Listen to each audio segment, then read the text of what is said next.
ലോക്സഭാ തെരഞ്ഞെടുപ്പ് കാലത്ത് വടകര മണ്ഡലത്തിൽ വിവാദം സൃഷ്ടിച്ച കാഫിർ സ്ക്രീൻഷോട്ടുമായി ബന്ധപ്പെട്ട കേസിൽ ഡിവൈഎഫ്ഐ നേതാവ് ജിതിൻ ഭാസ്കറിന്റെ ജാമ്യാപേക്ഷയിൽ വിധി ഇന്ന്. കോഴിക്കോട് ജില്ലാ സെഷൻസ് കോടതിയാണ് വിധി പറയുന്നത്.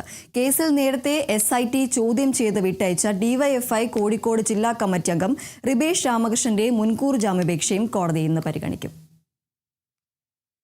ഇക്കഴിഞ്ഞ പാർലമെന്റ് തെരഞ്ഞെടുപ്പിൽ വടകര ലോക്സഭാ മണ്ഡലത്തിൽ ഏറെ വിവാദങ്ങൾ സൃഷ്ടിച്ച കാഫർ സ്ക്രീൻഷോട്ട് പ്രചരിപ്പിച്ചതുമായി ബന്ധപ്പെട്ട കേസിൽ ഡിവൈഎഫ്ഐ വടകര ബ്ലോക്ക് കമ്മിറ്റി മുൻ അംഗമായിട്ടുള്ള ജിതിൻ ഭാസ്കർ കഴിഞ്ഞ 2 ആഴ്ചയിലേറെയായി ജയിലിൽ കഴിയുകയാണ്. ഈ ജിതിൻ ഭാസ്കറിന്റെ റിമാൻഡ് കാലാവധി കഴിഞ്ഞ ദിവസമാണ് വീണ്ടും കോടതി കൂട്ടി നൽകിയത്.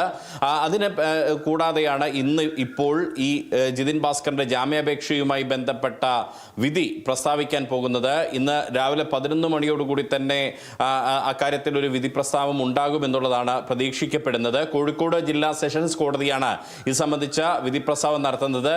3 തവണയോളം ഈ ജാമ്യാപേക്ഷയിൽ മാറ്റിവെച്ച ശേഷമാണ് പിന്നീട് കോടതി ഇതിൽ വാദം കേട്ടത്. ഇരു വിഭാഗവും ശക്തമായി തന്നെ വാദങ്ങൾ ഉന്നയിച്ചു. പ്രോസിക്യൂഷൻ പ്രധാനമായും വാദം ഉന്നയിക്കുന്നത് ഈ ഒരു വിഷയവുമായി ബന്ധപ്പെട്ട് വ്യാജ കാഫർ സ്ക്രീൻഷോട്ട് കേസുമായി ബന്ധപ്പെട്ട് തെളിവ് നശിപ്പിച്ചയാളാണ് ജിതിൻ ഭാസ്കർ. അതുകൊണ്ട് തന്നെ ജിതിൻ ഭാസ്കറിന് ജാമ്യം അനുവദിക്കരുത് എന്നുള്ളതാണ് പ്രോസിക്യൂഷൻ വാദം. അതേസമയം ജിതിൻ ഭാസ്കറിന്റെ അഭിഭാഷകൻ കോടതിയിൽ വാദിച്ചത് ഈ കേസ് രാഷ്ട്രീയ പ്രേരിതമാണ്, അതുകൊണ്ട് തന്നെ രാഷ്ട്രീയമായി വേട്ടയാടുകയാണ് എന്നുള്ളതാണ് ജിതിൻ ഭാസ്കറിന്റെ അഭിഭാഷകൻ വ്യക്തമാക്കുന്നത്. അതേസമയം തന്നെ നേരത്തെ ഈ കേസിൽ ആരോപണ വിധേയനായിരുന്ന റിബേഷ് രാമകൃഷ്ണനെ നേരത്തെ പ്രത്യേക അന്വേഷണ സംഘം ചോദ്യം ചെയ്ത് ഒരു തവണ വിട്ടയച്ചതാണ്. ഈ റിബേഷ് രാമകൃഷ്ണൻ മുൻകൂർ ജാമ്യാപേക്ഷയും കോഴിക്കോട് ജില്ലാ സെഷൻസ് കോടതിയിൽ നൽകിയിട്ടുണ്ട്. ആ മുൻകൂർ ജാമ്യാപേക്ഷയിലുമുള്ള വിധി കൂടി ഇന്ന് പറയുമെന്നാണ് കരുതപ്പെടുന്നത്. ഈ മുൻകൂർ ജാമ്യാപേക്ഷ ഇന്ന് പരിഗണിക്കുന്നുണ്ട്. റിബേഷ് രാമകൃഷ്ണന്റെ മുൻകൂർ ജാമ്യാപേക്ഷയും പരിഗണിക്കപ്പെടുന്നുണ്ട്. അതേസമയം ഇന്നലെയാണ് ഈ കേസുമായി ബന്ധപ്പെട്ട് പ്രത്യേക അന്വേഷണ സംഘം നേരത്തെ CPIM ആരോപണം ഉന്നയിച്ചിരുന്ന മുസ്ലിം യൂത്ത് ലീഗ് നേതാവായിട്ടുള്ള കാസിമിനെ പ്രതിപ്പട്ടികയിൽ നിന്നും ഒഴിവാക്കിക്കൊണ്ടുള്ള റിപ്പോർട്ട് വടകര 1ാം ക്ലാസ് മജിസ്ട്രേറ്റ് കോടതിയിൽ സമർപ്പിച്ചിരുന്നത്. കഴിഞ്ഞ ലോക്സഭാ തെരഞ്ഞെടുപ്പ് കാലത്താണ് ഈ വിഷയം ആദ്യം ഉയർന്നു വരുന്നത്.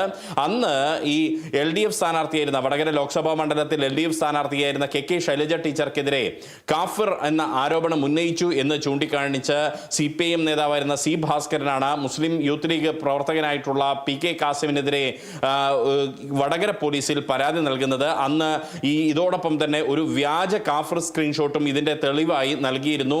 അത് CK കാസിമിന്റെ പേരിൽ വന്നു എന്ന തരത്തിലായിരുന്നു അന്ന് ഈ CPIM നേതാവായിട്ടുള്ള C ഭാസ്കരൻ വടകര പോലീസിൽ പരാതിയായി നൽകിയിരുന്നത്. എന്നാൽ അത് വ്യാജമാണ് എന്ന് അന്ന് പോലീസ് അന്വേഷിച്ചപ്പോൾ തന്നെ കണ്ടെത്തിയിരുന്നു. അതിന് പിന്നിൽ ഈ PK കാസിമാണോ എന്നുള്ളതായിരുന്നു തുടക്കത്തിൽ അന്വേഷണം നടത്തിയിരുന്നത്. അന്ന് പ്രധാനമായും LDF സർക്കാരിന്റെ കാലത്തായിരുന്നു ആ അന്വേഷണം നടന്നിരുന്നത്.